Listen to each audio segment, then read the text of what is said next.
Friends, देवी लक्ष्मी म्हणजे संपत्तीची देवी।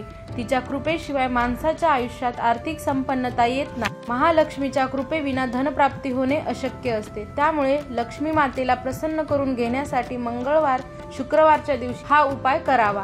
सर्वप्रथम देवघरासमोर पाटावर किंवा चौरंगावर एका कलशात किंवा तांब्याच्या पितळेच्या असेल तर चांदीच्या छोट्या पात्रात 11 नाणी, 1 सुपारी, 5 कवडी, 11 कमलगट्ट्याची बीज, 11 हिरवी विलायची, 11 अखंड लवंगा आणि थोडे धने टाकून द्यावेत। नंतर हळदी कुंकू अक्षदा वाहून घ्यावी। नंतर लाल फूल वाहावे, धूप दीप लावून नमस्कार करावा व नंतर तो कलश देवघरामध्ये ठेवावा। या उपायामुळे लक्ष्मी देवी प्रसन्न होते।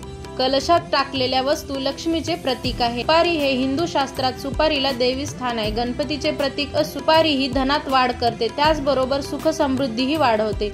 कवडीला माता लक्ष्मीचं प्रतीक मानलं जातं। महालक्ष्मीची आणि कवडीची उत्पत्ती समुद्र मंथनात झाली होती।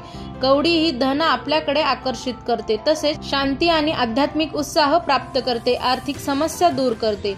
धनप्राप्तीसाठी सर्वात महत्त्वाचे म्हणजे कमलगट्टा, माळ किंवा बीज। देवी लक्ष्मीला कमलगट्टा अतिशय प्रिय आहे। देवघरात ठेवण्यासाठी किंवा जप माळेसाठी सुद्धा तुम्ही कमलगट्ट्याची माळ वापरू शकता, ते खूप शुभ मानलं गेलं आहे। विलायचीचा उपयोग आर्थिक समस्या दूर करण्यासाठी केला जातो, सकारात्मक ऊर्जा यावी म्हणून करतात। अचानक धनसंपत्ती मिळू शकते, कर्जमुक्तीसाठी फायदा होतो। लवंग ही नकारात्मकता दूर करते, आर्थिक संकट दूर करते, तसेच शत्रूपासून सुटका करते। धने हे लक्ष्मी देवीला प्रिय आहे। धन्याने धन आकर्षित होते, त्याचबरोबर धन्यामुळे सकारात्मक ऊर्जा येते। धन्यवाद।